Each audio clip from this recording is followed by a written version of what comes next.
대학교 남산 탐방로 근처에서 열렸던 MT. 진호는 그날의 모든 것을 선명하게 기억합니다. 쌀쌀한 가을바람이 불던 날, 모닥불 주변에 둘러앉아 있던 선후배들 사이로 처음 지연의 모습을 봤던 순간까지도 야, 저기 경영학과 신입생 왔다. 전설의 그 여자래. 선배의 말에 고개를 돌린 진호의 시선은 그대로 얼어붙었습니다. 불빛에 반사된 지연의 미소는 마치 영화의 한 장면처럼 아름다웠죠. 갸름한 얼굴에 긴 생머리, 모델처럼 늘씬한 몸매. 하지만 진호의 마음을 사로잡은 건 그녀의 웃음소리였습니다. 맑고 경쾌한, 마치 작은 종소리 같은. 야, 넌 포기해.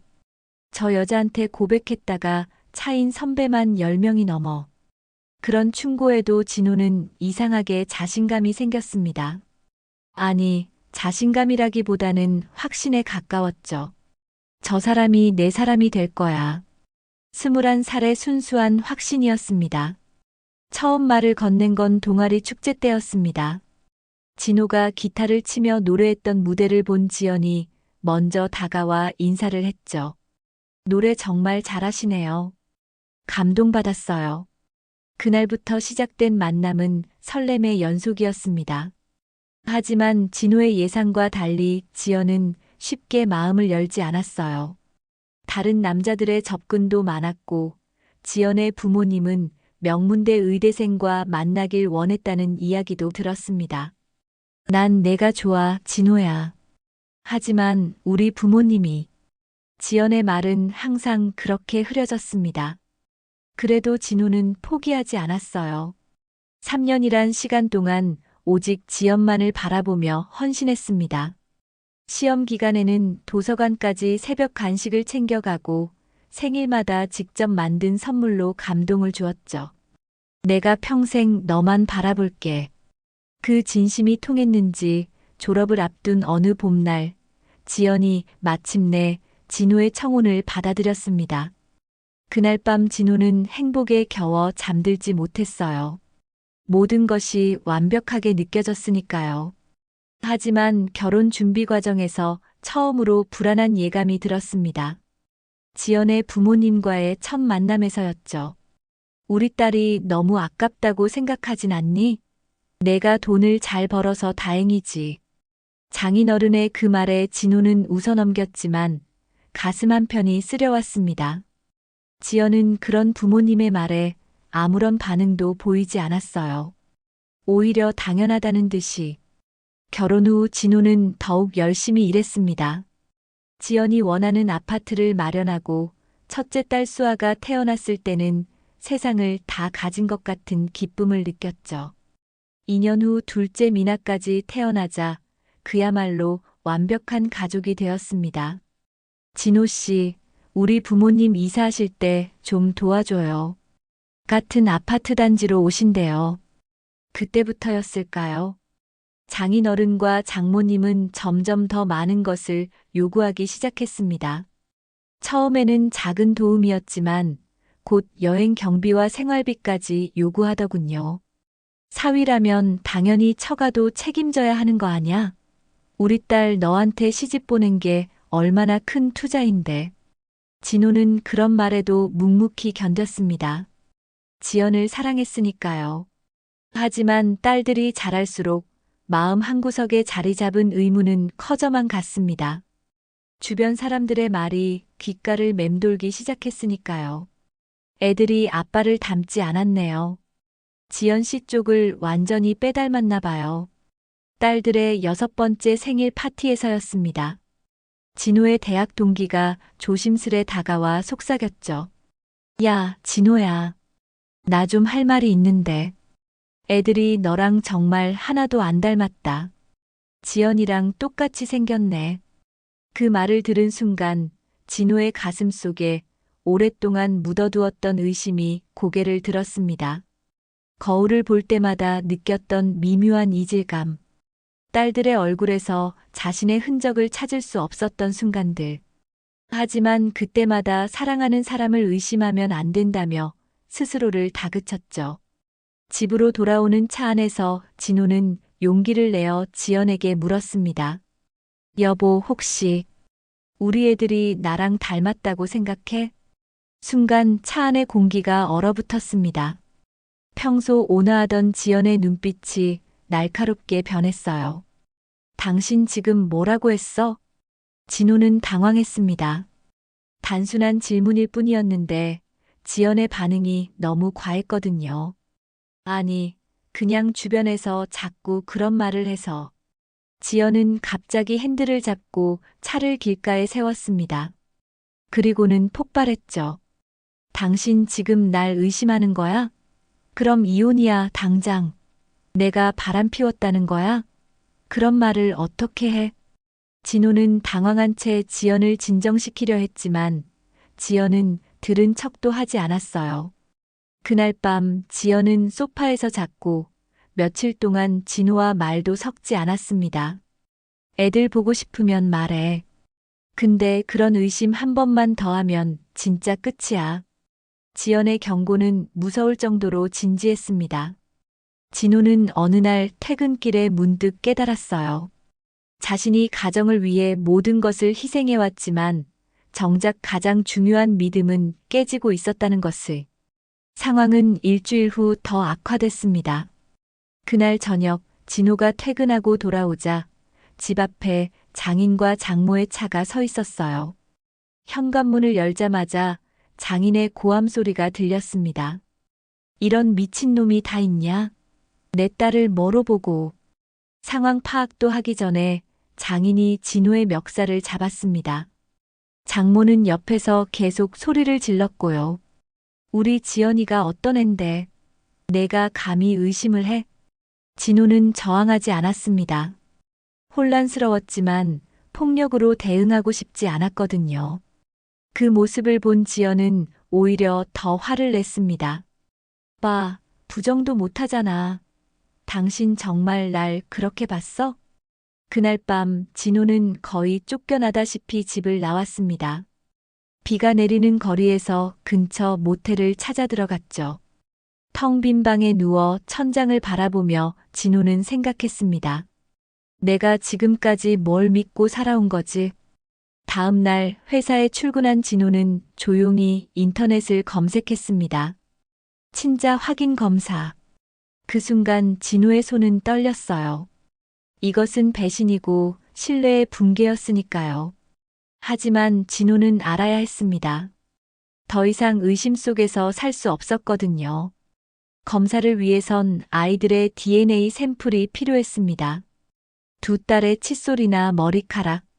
진호는 지연에게 전화했습니다. 여보, 내가 잘못했어. 다시 집에 들어가고 싶어. 지연은 잠시 침묵하더니 대답했습니다. 알았어. 하지만 다시는 그런 말 꺼내지 마. 집으로 돌아온 진호는 평소처럼 행동하려 노력했습니다. 수아와 미나를 안아주며 웃었지만 마음속으론 죄책감이 가득했죠. 그날 밤 두 딸이 자는 사이 진호는 조심스럽게 그들의 빗에서 머리카락을 몇 가닥 모았습니다. 그리고 자신의 머리카락도. 아빠, 우리 정말 사랑해? 다음 날 아침 수아가 불쑥 물었습니다. 진호는 목이 메어 대답하지 못했어요. 단지 꼭 안아줄 뿐이었죠. 그 순간만큼은 결과가 어떻게 나오든 이 아이들은 자신의 전부라는 것을 다시 한번 느꼈습니다. 검사 의뢰를 한 후 진호는 일상으로 돌아갔습니다. 하지만 더 이상 예전과 같지 않았어요. 모든 대화, 모든 접촉에서 의심이 자라났습니다. 지연의 휴대폰을 몰래 들여다보고 싶은 충동도 잃었지만 그건 자신이 될 수 없는 사람이라고 생각했죠. 결과를 기다리는 2주 동안 진호는 마치 시한폭탄을 안고 사는 기분이었습니다. 모든 것이 변할 수 있는 또는 아무것도 변하지 않을 수 있는 불확실성 속에서 결과는 이메일로 왔습니다. 진호는 회사 화장실 칸막이 안에서 떨리는 손으로 휴대폰을 열었습니다. 주변이 조용해서인지 자신의 심장 소리가 더 크게 들렸어요. 이메일 내용은 짧았습니다. 검체 2개 모두 의뢰인과의 친자 관계 가능성 0%입니다. 단 한 줄의 문장이 진호의 세계를 완전히 무너뜨렸습니다. 화장실 바닥에 주저앉은 진호는 아무 소리도 낼 수 없었어요. 숨이 막히고 머릿속이 하얘졌습니다. 2딸 모두. 진호는 자신이 겪은 모든 기억이 거짓으로 느껴졌습니다. 첫째 수아가 태어났을 때 느꼈던 벅찬 기쁨, 둘째. 미나의 첫 걸음마를 지켜봤던 감동, 아빠라고 처음 불러줬을 때의 그 행복감까지. 모든 것이 가짜였다니. 회사에 몸만 있을 뿐 진호의 정신은 완전히 다른 곳에 있었습니다. 누군가 말을 걸어도 제대로 듣지 못했어요. 그저 기계적으로 고개만 끄덕였죠. 진호 씨, 괜찮아요? 얼굴이 너무 안 좋아 보여요. 동료의 걱정에 진호는 억지로 미소를 지었습니다. 아, 네. 그냥 좀 피곤해서요. 퇴근 후 진호는 집으로 가는 대신 한강변을 찾았습니다. 초겨울의 차가운 바람이 얼굴을 때렸지만 그것조차 느껴지지 않았어요. 머릿속엔 수많은 질문이 맴돌았습니다. 누구의 아이들일까? 지연은 언제부터 날 속였을까? 왜 하필 나였을까? 강물을 바라보며 진호는 자신의 삶을 돌아봤습니다. 첫눈에 지연을 보고 사랑에 빠졌던 순간부터 3년간의 구애, 결혼, 그리고 지금까지 모든 것을 헌신했던 시간들. 하지만 돌아온 것은 배신이었습니다. 그러다 문득 수아와 미나의 웃는 얼굴이 떠올랐습니다. 학교에서 돌아와 아빠 라고 외치며 달려오는 모습. 무릎에 앉아 책을 읽어달라고 조르던 순간들. 그 미소, 그 목소리는 진짜였습니다. 아이들은 죄가 없어. 밤늦게 집에 돌아온 진호는 이미 잠든 아이들의 방을 조용히 열었습니다. 수아와 미나는 나란히 누워 평화롭게 자고 있었어요. 진호는 그들의 이마에 가볍게 키스했습니다. 눈물이 뺨을 타고 흘러내렸죠. 미안해. 아빠가 어떻게 해야 할지 모르겠어. 그날 밤 진호는 소파에서 뒤척이며 잠을 이루지 못했습니다. 지연은 무슨 생각으로 이런 선택을 했을까요? 자신이 부족해서였을까요? 아니면 처음부터 계획된 일이었을까요? 아침이 되자 진호는 결심했습니다. 직접 물어보지 않고는 절대 알 수 없을 거예요.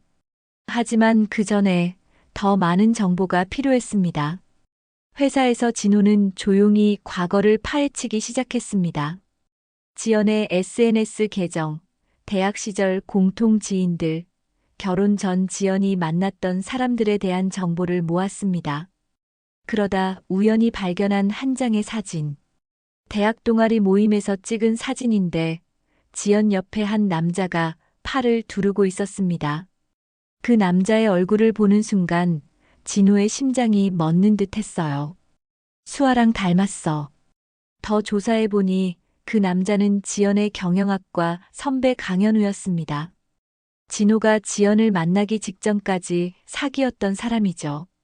그리고 둘째 미나와 닮은 또 다른 남자의 흔적도 찾았습니다. 지연의 고등학교 동창이자 대학에서 다시 만난 유민성.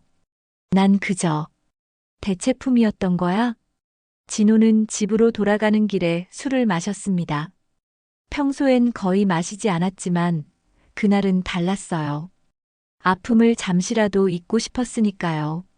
비틀거리며 현관문을 열자 지연이 거실에서 기다리고 있었습니다. 어디 갔다 와? 전화도 안 받고. 진호는 지연을 물끄러미 바라봤습니다. 예쁜 얼굴, 날씬한 몸매, 완벽해 보이는 그녀. 하지만 그 아름다움 뒤에 숨겨진 거짓을 생각하니 가슴이 아팠습니다. 여보, 나 묻고 싶은 게 있어. 지연은 진호의 상태를 보고 인상을 찌푸렸습니다. 마셨네. 내일 얘기해. 아니, 지금 얘기하자.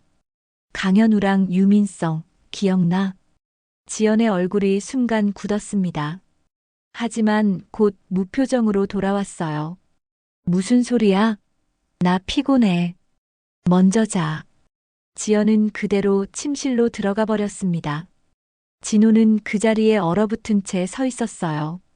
직접 묻지 않아도 지연의 반응으로 충분히 알 수 있었으니까요. 이제 어떻게 해야 하지? 다음 날 진호는 일찍 출근했습니다. 아니, 정확히는 집에서 벗어나고 싶었던 거죠. 사무실 컴퓨터로 지연의 SNS를 열었습니다.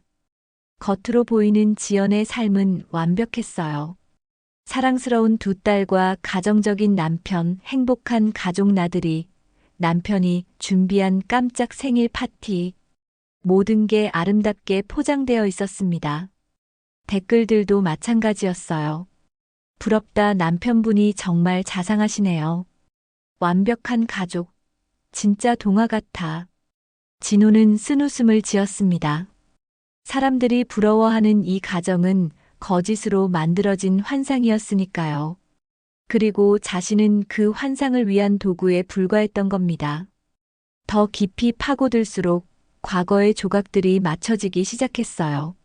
지연이 자주 여자들끼리 여행을 간다며 주말에 집을 비웠던 일, 갑자기 받는 전화에 놀라 서둘러 자리를 피했던 순간들, 그리고 항상 비밀번호를 바꾸는 휴대폰.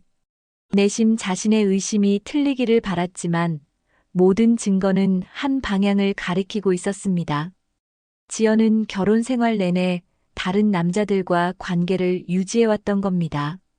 점심시간, 진호는 회사 근처 공원 벤치에 앉아 생각에 잠겼습니다. 그러다 문득 장인과 장모가 떠올랐어요. 그들은 알고 있었을까요? 모르고 있었을까요? 아니면 처음부터 공모자였을까요? 그날 저녁, 진호는 일부러 늦게 퇴근했습니다. 집에 도착하자 거실에서 장인과 장모의 목소리가 들렸어요. 현관에서 신발을 벗다 말고 진호는 그들의 대화에 귀를 기울였습니다. 지연아, 진호가 의심하는 것 같냐? 장인의 목소리였습니다. 진호는 숨을 죽이고 더 가까이 다가갔어요. 괜찮아요. 진호는 너무 순진해서 아무것도 모를 거예요. 지연의 대답에 장모가 웃음을 터뜨렸습니다. 그래도 조심해야지. 내가 애들 낳고 나서 너무 방심했어. 얼마나 다행이야. 진호가 그렇게 돈을 잘 버는데. 진호는 충격에 몸이 굳었습니다. 그들이 알고 있었던 겁니다. 심지어 함께 계획했을지도 모릅니다. 어머, 근데 진호가 별로 안 닮았다고 생각 안 해? 특히 미나는 유민성이랑 똑같이 생겼어. 장모의 말에 지연이 한숨을 쉬었습니다. 엄마, 목소리 낮추세요. 암튼 걱정 마세요. 진호는 애들을 너무 사랑해서 절대 의심하지 않을 거예요. 그리고 설령 의심하더라도 증명할 방법이 없잖아요. 진호는 더 이상 듣고 싶지 않았습니다. 조용히 현관문을 열었다 크게 닫으며 다녀왔습니다. 라고 외쳤어요. 거실의 분위기가 순식간에 바뀌었습니다. 장인과 장모는 환한 미소로 그를 맞이했고 지연은 평소처럼 다정하게 다가왔어요. 여보, 오늘 늦었네. 저녁 먹었어? 그 순간 진호는 자신이 얼마나 어리석었는지 깨달았습니다. 그들은 완벽한 배우였고 자신은 관객이자 후원자였던 거죠. 핏줄도 아닌 아이들을 키우며 심지어 장인과 장모의 호화로운 생활까지 책임지고 있었으니까요. 아니, 아직. 근데 배고프지 않아서 그냥 씻고 쉴게. 진호는 감정을 숨기며 침실로 향했습니다. 이제 그의 마음속에는 슬픔보다 분노가 자라나기 시작했어요. 그동안 자신이 얼마나 이용당했는지, 그리고 얼마나 많은 것을 빼앗겼는지 생각하니 가슴이 무너지는 것 같았습니다. 침대에 누워 천장을 바라보며 진호는 결심했습니다. 더 이상 희생양이 되지 않겠다고. 지금까지는 그들의 게임에서 패자였지만 이제는 규칙을 바꿀 차례였습니다. 다음 날부터 진호는 조용히 증거를 모으기 시작했습니다. 지연의 외도를 증명할 메시지, 아이들의 DNA 검사 결과, 장인 장모가 그동안 요구했던 금전적 지원의 기록들까지 모든 것을 체계적으로 정리했습니다. 대화도 몰래 녹음했어요. 특히 장인 장모가 돈을 요구하는 장면들. 네가 사위면 당연히 우리 노후도 책임져야지. 너만 믿고 딸 시집 보낸 건데. 뭐, 딴 생각 있어? 이런 발언들이 차곡차곡 쌓였습니다. 진호는 또한 변호사를 만나 이혼과 관련된 법적 조언을 구했죠. 충격적이게도 비록 아이들이 친자가 아니더라도 법적으로는 진호의 자녀로 인정받는다는 사실을 알게 되었습니다. 민법상 혼인 중에 출생한 자녀는 남편의 친생자로 추정됩니다.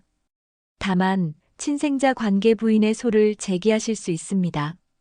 변호사의 설명에 진호는 깊은 한숨을 내쉬었습니다. 법적 투쟁은 길고 고통스러울 것이 분명했어요. 하지만 이제 돌아갈 수 없었습니다. 진실과 함께 살기로 결심했으니까요. 다음 몇 주 동안 진호는 겉으로는 아무 일도 없는 것처럼 행동했습니다. 평소와 다름없이 출근하고 가족과 시간을 보내고 심지어 장인 장모의 요구도 들어주는 척했죠. 하지만 그의 내면은 폭풍우가 몰아치고 있었습니다.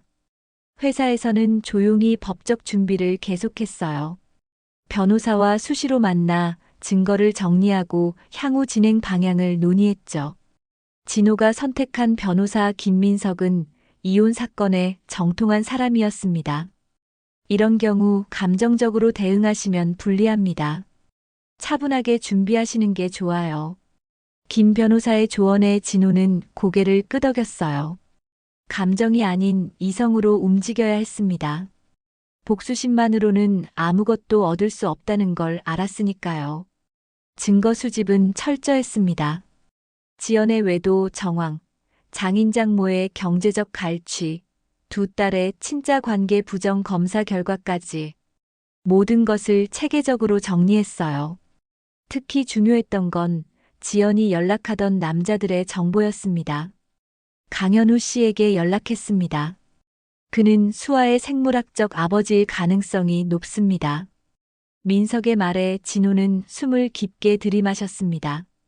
실제로 아이의 아버지를 찾아내는 것은 고통스러웠지만 필요한 과정이었어요. 그리고 유민성 씨도 찾았습니다.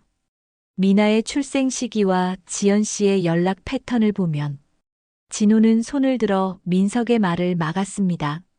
너무 구체적인 사실은 아직 받아들이기 힘들었어요. 하지만 동시에 이 모든 과정이 끝나면 자유로워질 수 있다는 희망도 있었습니다. 변호사 사무실을 나온 진호는 한 가지 더 할 일이 있었어요. 진실을 알릴 사람들을 선택하는 일이었습니다. 모든 사람에게 알리는 건 아이들에게 상처가 될 수 있었기에 신중하게 접근했죠. 가장 먼저 찾아간 사람은 대학 시절부터의 친구 준호였습니다. 카페에서 만난 두 사람, 진호는 조용히 자신의 상황을 설명했어요. 뭐라고? 그럴 리가 없어. 지연이가? 놀란 준호의 반응은 예상했던 그대로였습니다. 하지만 증거를 보여주자 그의 표정이 굳어졌어요. 미안하다, 진호야.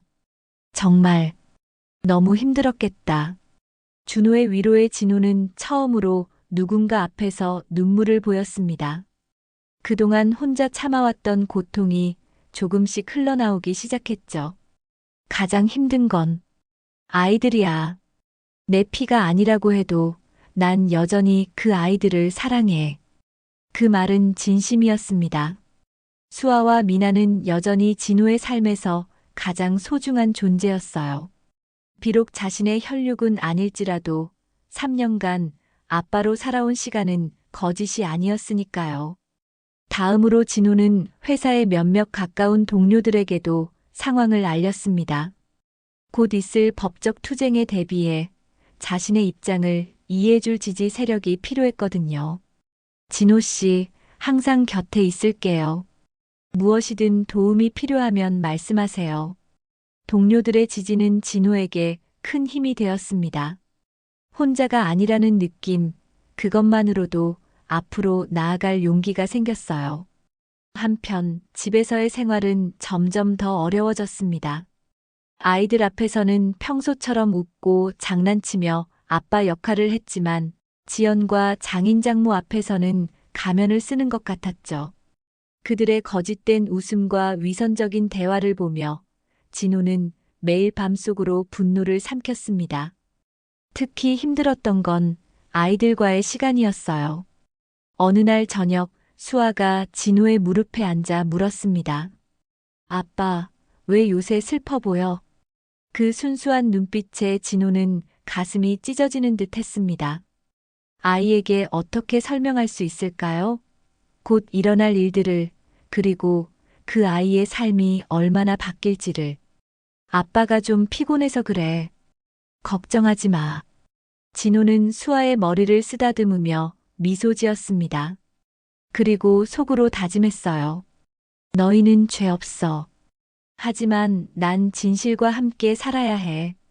법원에 서류를 제출하기 전날 밤, 진호는 아이들의 방에 조용히 들어갔습니다. 잠든 두 딸의 얼굴을 오래도록 바라보았어요. 내일부터 모든 것이 바뀔 테니까요. 미안해. 하지만 이게 옳은 일이야. 진호는 두 딸의 이마에 키스하고 방을 나왔습니다. 그리고 거실 소파에 앉아 새벽이 올 때까지 생각에 잠겼어요. 자신의 선택이 옳은지, 다른 방법은 없었는지, 아이들에게 어떤 영향을 미칠지, 끝없는 질문들이 머릿속을 맴돌았습니다. 그렇게 밤을 지새운 진호는 이른 아침 변호사 사무실로 향했습니다. 오늘이 바로 모든 것을 바꿀 날이었으니까요. 준비됐습니까, 진호 씨? 민석의 질문에 진호는 고개를 끄덕였습니다. 두려움도 있었지만 이미 돌아갈 수 없었어요.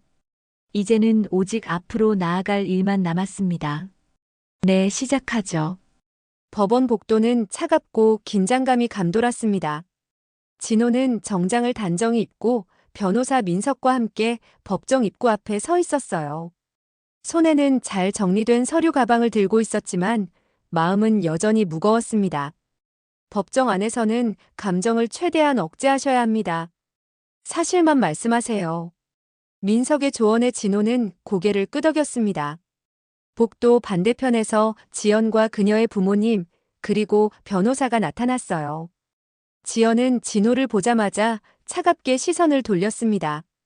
장인은 여전히 분노에 찬 표정이었고, 장모는 오히려 당당한 모습이었죠. 저 인간, 어떻게 우리 딸을 이렇게 모욕할 수 있어? 장인의 큰 목소리가 복도에 울렸습니다. 진호는 아무 말도 하지 않았어요. 이제 말다툼은 의미가 없었으니까요. 모든 것은 법정에서 밝혀질 테니까. 재판이 시작되었습니다. 진호는 증인석에 서서 차분히 사실을 말했어요.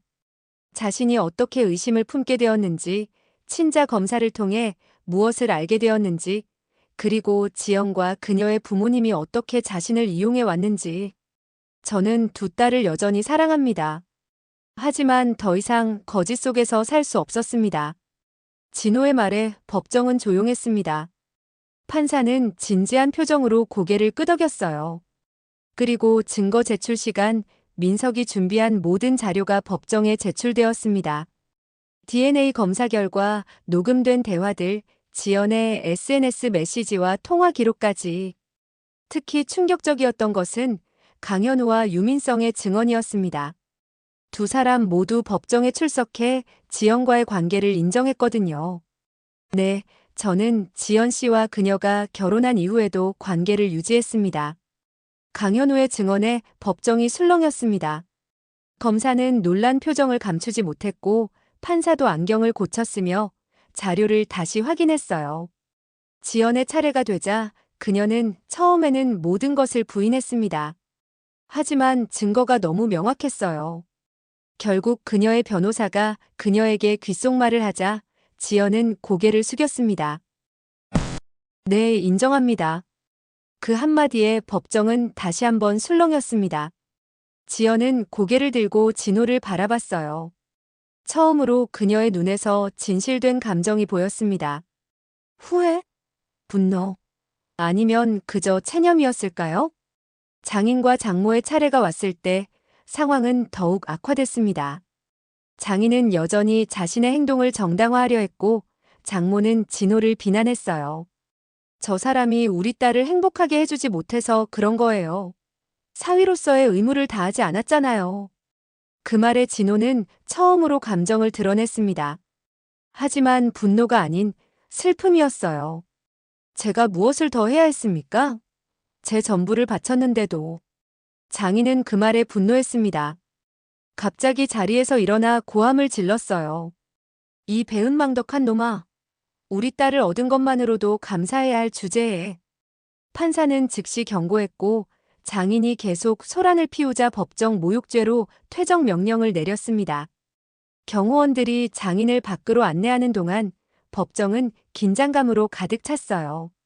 진호의 최종 발언 시간. 그는 천천히 일어나 모든 사람을 바라봤습니다. 그리고 조용히 말했어요. 전 그저 제 아이들이 저를 진짜 아빠로 기억하길 바랍니다. 비록 법적으로 생물학적으로는 아닐지라도 제 마음속에선 항상 그럴 테니까요. 그 말에 법정에는 묘한 침묵이 흘렀습니다. 지연은 고개를 숙인 채 어깨를 떨었고 장모는 표정이 굳었어요. 판사는 모든 증언과 증거를 검토한 후 판결을 내렸습니다. 본 재판부는 원고의 친생자 관계 부인의 소를 인용합니다. 또한 피고의 혼인 파탄 책임을 인정해 위자료 지급을 명합니다. 진호는 깊은 숨을 내쉬었습니다. 이것으로 법적 투쟁의 첫 단계가 끝났습니다. 하지만 더 힘든 것은 이제부터 시작이었어요. 아이들에게 이 사실을 어떻게 설명할 것인가, 그리고 앞으로 어떻게 살아갈 것인가. 법정을 나서는 진호의 마음은 복잡했습니다. 승리라고 할 수는 없었어요. 그저 진실이 밝혀진 것뿐이니까요. 그리고 그 진실은 고통스러웠습니다. 복도에서 진호는 지연과 마주쳤습니다. 둘은 잠시 말없이 서로를 바라봤어요. 수많은 감정이 오갔지만 어느 누구도 먼저 말을 꺼내지 않았습니다. 결국 지연이 먼저 입을 열었어요. 아이들은 어떻게 할 거야? 진호는 잠시 생각했습니다. 그리고 조용히 대답했어요. 내가 키우게 될 거야. 하지만 난 그들을 버리지 않을 거야. 그들은 내 딸들이니까. 지연의 눈에 눈물이 고였습니다. 처음으로 가면이 벗겨진 순간이었어요. 미안해. 하지만 그 사과가 진호의 마음을 치유할 수는 없었습니다. 너무 많은 것이 깨져버렸으니까요. 진호는 더 이상 할 말이 없었습니다. 그저 고개를 끄덕이고 발걸음을 돌렸어요. 법정 판결 이후 세상은 빠르게 변했습니다. 지연의 완벽했던 SNS 세계는 순식간에 무너졌어요. 그동안 부러워하던 사람들이 하나둘 등을 돌리기 시작했고 댓글은 비난으로 가득 찼습니다. 진호는 그런 반응들을 지켜보면서도 어떤 기쁨도 느끼지 못했습니다. 오히려 마음이 무거웠어요. 자신이 무너뜨린 것은 지연의 가짜 행복만이 아니라 수아와 미나의 세계이기도 했으니까요. 아이들에게 상황을 설명하는 날이 왔습니다. 진호와 지연은 처음으로 아이들을 앞에 앉히고 함께 이야기했어요. 8살, 6살의 어린 아이들이 모든 것을 이해할 수는 없었지만 그들은 무언가 심각한 일이 일어났다는 것을 느끼고 있었습니다. 수아야, 미나야. 엄마 아빠가 중요한 이야기가 있어. 진호의 목소리는 떨렸습니다. 어떻게 설명해야 할까요? 어떤 말이 아이들에게 가장 상처를 적게 줄 수 있을까요? 엄마 아빠가 더 이상 같이 살지 않기로 했어. 지연이 먼저 입을 열었습니다. 그녀의 눈에는 눈물이 고여 있었어요. 왜요? 우리가 뭐 잘못했어요? 수아의 질문에 진호의 가슴이 찢어지는 듯 했습니다. 아이들은 항상 부모의 이별을 자신의 잘못으로 생각하니까요. 아니야, 수아야. 너희는 아무 잘못 없어. 이건 어른들의 문제야. 진호는 딸의 작은 손을 꼭 잡았습니다. 진실을 모두 말할 수는 없었어요. 아직은. 그럼 우리는 어디서 살아요? 미나의 순진한 질문에 지연과 진호는 서로를 바라봤습니다. 법적으로는 지연이 양육권을 갖게 되어 있었지만 진호는 여전히 아이들의 삶에 참여하고 싶었어요. 당분간은 엄마랑 살게 될 거야. 하지만 아빠도 자주 만날 수 있어. 아이들의 눈에서 눈물이 흘러내렸습니다. 그들이 가장 믿었던 세상이 무너지는 순간이었어요. 아빠, 우리는 이제 어디로 가요? 미나의 그 질문은 단순히 장소를 묻는 것이 아니었습니다. 앞으로의 삶, 변해버린 가족의 모습, 그들이 알던 모든 것이 어디로 가는지를 묻는 것이었어요. 진호는 대답할 수 없었습니다. 그저 아이들을 꼭 안아줄 뿐이었죠. 그날 이후 또 다른 폭탄이 떨어졌습니다. 법원의 결정으로 아이들의 실제 아버지를 찾는 DNA 검사가 진행된 것이죠. 결과는 진호의 예상대로였습니다. 수아의 아버지는 강현우, 미나의 아버지는 유민성이었어요. 두 남자는 이 사실을 접하고 각자 다른 반응을 보였습니다. 강현우는 처음에는 충격을 받았지만 곧 책임을 받아들이겠다고 했어요. 반면 유민성은 부정하며 도망치려 했죠. 저는 아버지가 될 준비가 안 되어 있어요. 게다가 이미 다른 가정이 있고. 유민성의 이런 태도에 진호는 분노했습니다.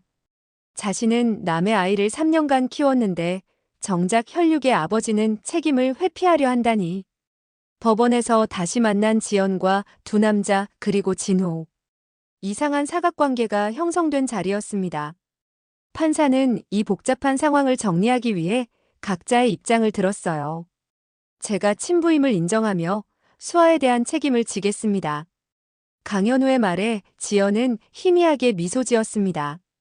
과거의 연인이 지금은 아이의 아버지로 다시 등장한 상황이었으니까요. 저는 아직 준비가 안 됐습니다. 경제적 지원은 할 수 있지만. 유민성의 말에 판사는 고개를 저었습니다. 법적 책임은 피할 수 없다는 것이었죠. 그 모든 과정을 지켜보며 진호는 생각했습니다. 저들이 아이들에게 좋은 부모가 될 수 있을까? 특히 유민성은 책임감이 부족해 보였어요. 하지만 그것은 더 이상 진호가 결정할 문제가 아니었습니다. 법정을 나서며 진호는 강현우에게 다가갔습니다. 둘은 처음으로 제대로 마주보게 되었어요. 수아는 책을 많이 좋아해요. 특히 공룡 이야기요. 그리고 딸기 우유를 좋아하지만 너무 많이 마시면 배가 아파해요. 진호는 떨리는 목소리로 말했습니다. 자신이 4년간 알게 된 수아의 모든 것을 전해주고 싶었어요. 강현우는 조용히 듣고 있었습니다. 그의 눈에도 복잡한 감정이 스쳐 지나갔어요. 고맙습니다. 정말 좋은 아버지셨을 것 같습니다. 그 말에 진호는 더 이상 참을 수 없었습니다. 눈물이 흘러내렸어요. 지금까지의 모든 노력, 사랑, 그리고 아픔이 그 한마디에 담겨 있는 것 같았으니까요. 한편 지연과 장인 장모에게도 변화가 찾아왔습니다. 법원은 장인 장모의 경제적 갈취 행위에 대해서도 판결을 내렸고 그들이 부당하게 취득한 재산을 일부 반환하도록 했어요. 그들의 화려했던 생활은 순식간에 무너졌습니다. 이게 다 너 때문이야. 내가 우리 딸을 제대로 만족시켰다면 이런 일이 없었을 거야. 장인의 마지막 분노의 외침을 들으며 진호는 이제 더 이상 상처받지 않았습니다. 그들의 말은 이제 아무런 의미가 없었으니까요. 재판이 모두 마무리된 후 진호는 새로운 시작을 준비했습니다. 서울의 아파트를 정리하고 강원도 바닷가 마을로 이사를 결정했어요. 복잡한 도시를 떠나 자연 속에서 상처를 치유하고 싶었습니다. 정말 떠나는 거예요? 민석의 물음에 진호는 고개를 끄덕였습니다. 이제 서울에는 그를 붙잡을 것이 없었어요. 법적으로 양육권은 지연에게 넘어갔고 수아와 미나는 이제 각자의 친부와도 관계를 맺기 시작했으니까요. 하지만 진호는 한 가지 중요한 결정을 내렸습니다. 비록 법적으로는 아이들의 아버지가 아니게 되었지만 그들의 미래를 책임지고 싶었어요. 이건 두 아이의 학자금과 보험입니다. 제 이름으로 해놓았어요. 진호는 준비한 서류를 민석에게 건넸습니다. 그가 모은 재산의 상당 부분을 두 딸을 위해 남겨두기로 한 것이죠. 정말 괜찮으시겠어요? 법적으로는 의무가 없는데. 민석의 말에 진호는 쓴웃음을 지었습니다. 아이들에 대한 내 사랑은 법적 의무가 아니었어요.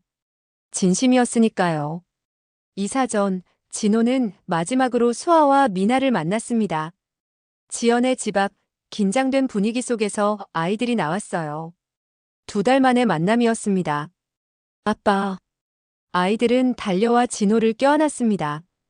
그 순간만큼은 모든 고통이 잊혀졌어요. 진호는 두 딸을 꼭 안아주었죠. 보고 싶었어, 우리 딸들. 근처 공원에서 셋은 오랜만에 시간을 보냈습니다. 아이스크림을 먹고 그네를 타고 진호가 항상 그랬던 것처럼 아이들의 이야기를 들어주었어요. 학교에서 있었던 일, 친구들과의 다툼, 새로 배운 노래까지. 아빠, 정말 멀리 가는 거야? 수아의 질문에 진호는 잠시 말을 잊었습니다. 어떻게 대답해야 할까요? 거짓말을 하고 싶지 않았지만 진실이 아이들에게 너무 잔인할 수도 있었으니까요. 응, 아빠가 바닷가에 있는 마을로 가게 됐어. 하지만 너희가 보고 싶을 때는 언제든지 만날 수 있어. 미나가 물었습니다. 우리도 같이 가면 안 돼요? 그 말에 진호의 마음이 무너졌습니다. 얼마나 그러고 싶었는지. 하지만 현실은 달랐어요. 지금은 어렵지만 방학 때 아빠한테 놀러 올 수 있어. 바다도 보고 맛있는 것도 많이 먹자. 아이들은 실망한 표정이었지만 곧 밝게 웃었습니다. 아직 어려서 모든 상황을 완전히 이해하지는 못했지만 그들은 진호를 여전히 아빠로 생각하고 있었어요. 헤어질 시간, 진호는 주머니에서 2개의 작은 상자를 꺼냈습니다. 이건 아빠가 너희에게 주는 선물이야. 상자 안에는 각각 작은 목걸이가 들어있었습니다. 진호, 수아, 미나의 이름이 새겨진 3개의 퍼즐 조각 모양의 펜던트였어요. 3조각이 모이면 하나의 하트가 완성되는 디자인이었습니다. 이거 예뻐요. 고마워요, 아빠. 아이들은 기뻐하며 목걸이를 끼웠습니다. 진호도 자신의 것을 목에 걸었어요. 이제 우리가 어디에 있든 항상 연결되어 있는 거야. 마지막 포옹을 나누고 진호는 아이들을 지연에게 돌려보냈습니다. 지연과는 간단한 눈인사만 나눴어요. 더 이상 할 말은 없었으니까요. 다음 날 아침 진호는 강원도로 향하는 기차에 몸을 실었습니다. 창밖으로 스쳐 지나가는 풍경을 바라보며 지난 시간들을 돌아봤어요. 동해안의 작은 마을에 도착한 진호는 미리 계약해둔 작은 집으로 향했습니다. 바다가 보이는 언덕 위의 집이었어요. 새 삶의 시작을 알리는 곳. 한 달 후 진호는 마을 도서관에서 일을 시작했습니다. 책을 정리하고 아이들에게 책을 읽어주는 일이었죠. 어린 시절 꿈꿨던 일이기도 했어요. 돈은 적게 벌었지만 마음의 평화를 찾아가고 있었습니다. 가끔 수아와 미나에게서 편지가 왔습니다. 서툰 글씨로 학교 생활, 새로운 친구들, 그리고 아빠가 보고 싶다는 말들. 진호는 그 편지들을 소중히 모아두었어요. 그리고 꼬박꼬박 답장을 보냈죠. 어느 날 저녁 바다를 바라보며 진호는 일기를 썼습니다. 자신의 이야기를, 그리고 아직 끝나지 않은 여정을. 두 딸은 내 피는 아니었지만 내 사랑은 진심이었다. 이별은 슬펐지만 이제야 진짜 나로서 살 수 있다. 수아와 미나가 언젠가 이 글을 읽게 된다면 아빠가 너희를 얼마나 사랑했는지 알아주길 바란다. 그리고 너희의 인생이 행복하기를. 비록 내가 곁에 없더라도 내 마음은 항상 너희와 함께 할 테니까. 해가 수평선 위로 떠오르며 새로운 하루가 시작되었습니다. 진호의 삶은 예전과 달라졌지만 그의 사랑은 변함없이 그 자리에 있었습니다. 비록 혈연으로 맺어진 가족은 아니었지만 진심으로 나눈 사랑은 어떤 관계보다 강했으니까요. 진호는 이제 진실과 함께하는 삶을 선택했습니다. 그리고 그 선택 속에서도 사랑은 계속되고 있었습니다.